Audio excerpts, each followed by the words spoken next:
All right, I'm gonna get started. So, to those that don't know me, I'm Jacob Schubert. I'm a student at Iowa State University. I'm studying computer engineering, but I'm probably most known for being Times Person of the Year in 2006. 2006 was a long time ago, so if you guys have to look up Times Person of the Year 2006, go ahead and do that. Remember, it's me though. All right. So I want to get started. Oh yeah, I got fancy transitions. You guys are gonna love it.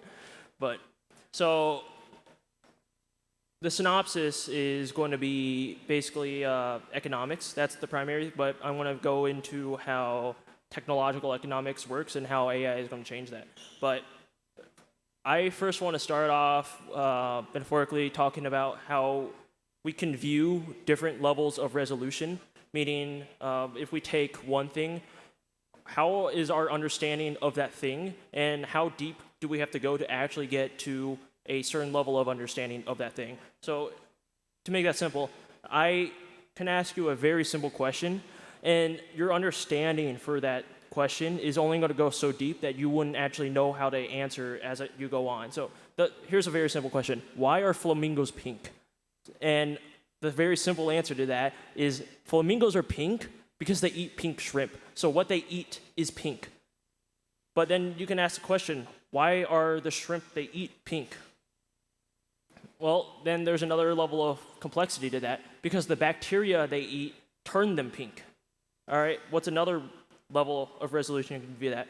Well, why does it turn the shrimp pink? Well, the bacteria in the water that the shrimp eat are actually the color orange and purple, okay?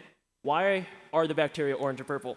Then you can get into something like this. Well, it turns out orange and purple are a pigmentation that are really good at absorbing sunlight. Okay, then why do bacteria need to absorb sunlight in the first place? That's not a very normal thing, because if all bacteria were absorbing sunlight to that degree, then every body of water would basically be purple, orange, or pink. Okay?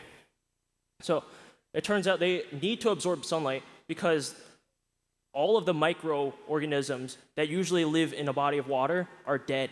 So when you remove that layer of protection, which is these layers of billions of microorganisms that usually are above you and absorbing that sunlight, when you remove that, it turns out you need to protect yourself against the sun, which is why they get pigmentation. So why do they need that pigmentation in the first place? Oh, hold up. So, because water can be very, very salty. All right, why is a particular body of water extremely salty? Another answer, over time, water runoff from streams, rivers, downhill can collect into a basin, turning it extremely salinated. All right, so why would a body of water turn extremely salinated? Well, particularly in Africa, there's the African plate and Somalia plate, which are slowly drifting apart. And what that leaves is some endorrheic basins, which water can seep into, salt water can seep into, but never leave. So salt water condenses into some bodies of water and leaves it behind extremely salinated. So our understanding of flamingos can go from they are just pink just because they eat shrimp, or it can go all the way down to the level of resolution of which tectonic plates are shifting apart, which tectonic plates shift apart, which leaves abundance of salt. The salt runs off into some basins, which forms into a lake. The lake turns extremely salinated.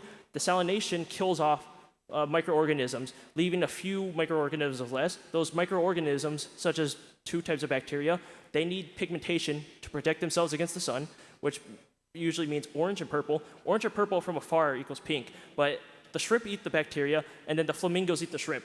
So our understanding of why flamingos are pink can go extremely deep. And the reason why I mention this is because technologically, we view in our jobs levels of resolution that are far abstracted away from these concepts that work on a both physical level on the machine and an operating system level.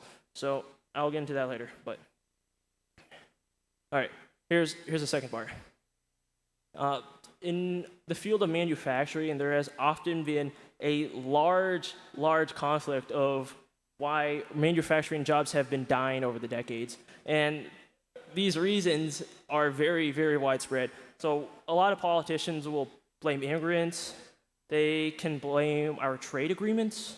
They can even blame globalization and offshoring. But to me, I think the answer is a lot more obvious than any of the politically popular opinions, which simply is that manufacturing over many decades has gone more efficient to the point where we just require less people. So, to give you an idea, in 1953, 32% of all jobs in the United States used to be in manufacturing. Today, in 2015, that number has fallen to 8.7% and has fallen precipitously ever since then. Why? Automation, robotics, they increase productivity.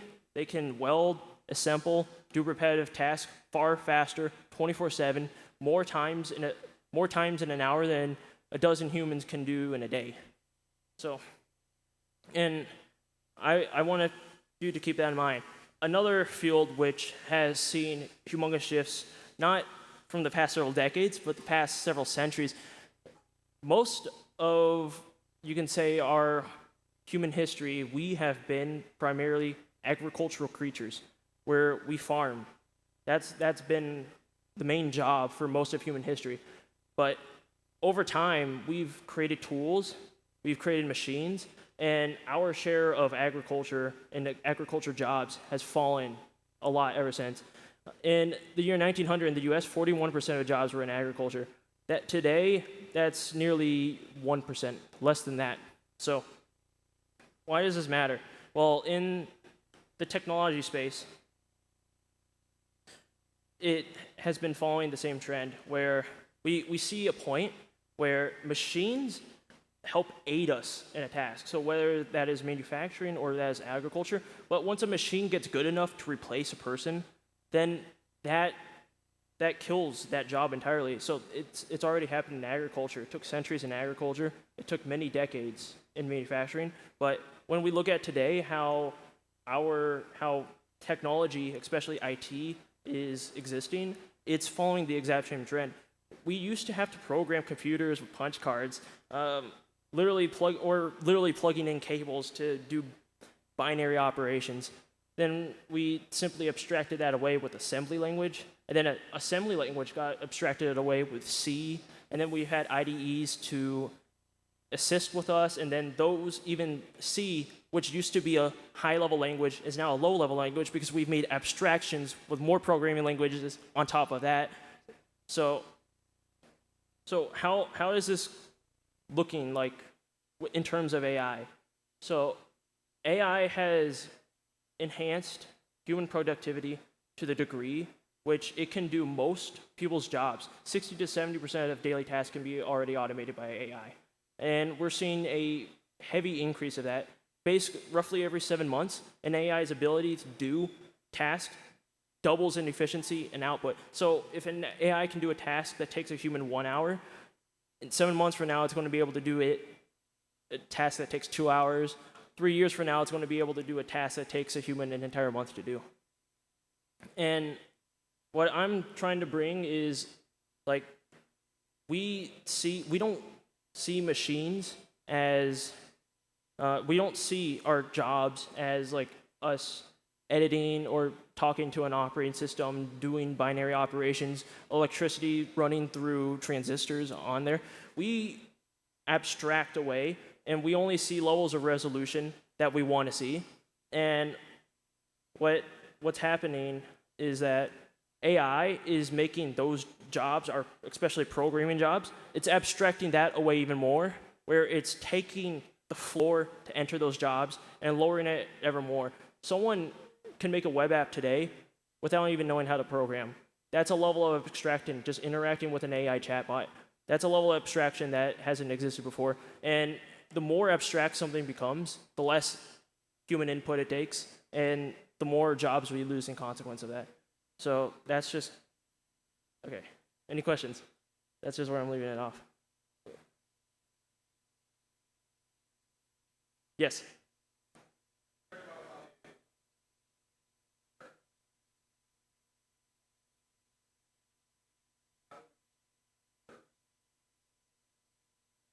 So, so historically, jobs get created when other jobs are lost, right? But the problem I see right now is that the tech, like for farming, it's obvious. We had centuries from moving from hand tools to implementing cattle, like getting horses to help plow, to getting some like machines like the cotton gin, to getting tractors, right?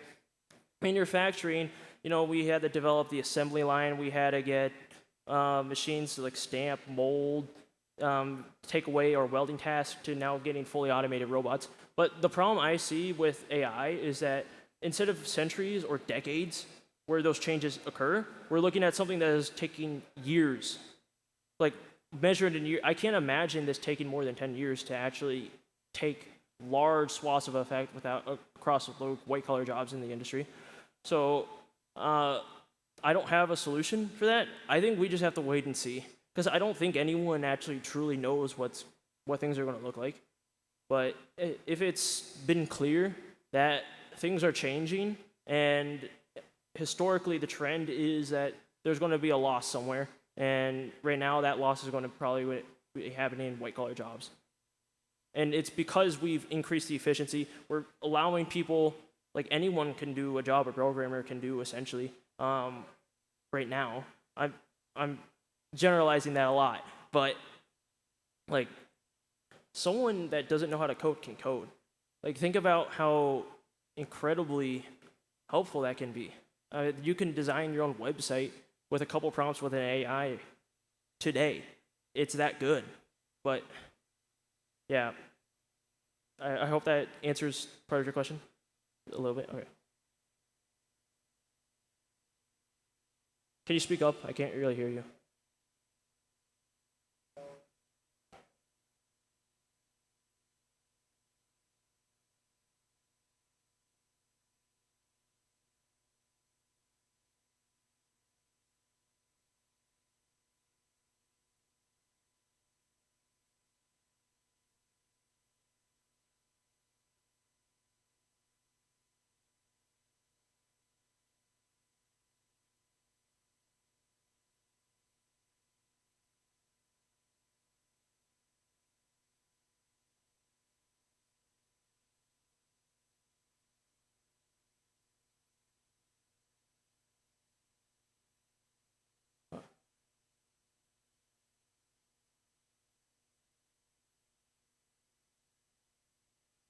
Yep.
So, so I think I know the Microsoft report that released the 40 least common jobs to get replaced by AI. Yeah. So to give you an idea of what that report was saying, jobs, editorial jobs, jobs that require tech support, even data scientists, any job that required data sorting, even mathematicians, all of those jobs are at threat. So you're looking basically white collar jobs. That's essentially what we're looking at. And then the jobs that were least likely were anything that required a lot more manual intervention. Because the difference between AI right now is it's doing jobs on the computer. It's not doing jobs in the real world. That thread, we leave that to robotics. That's a different problem in the future to worry about. But yeah. Any more questions? I understand it's like not the most optimistic talk, or thing to think about, especially in this job market. But I think it's important to at least get a different perspective and see the way things probably are going to go. So that's the reason why I just wanted to share the way I see things and give that perspective to other people, if that makes much sense. But if there aren't any questions, I want to go back and get a drink. So thank you.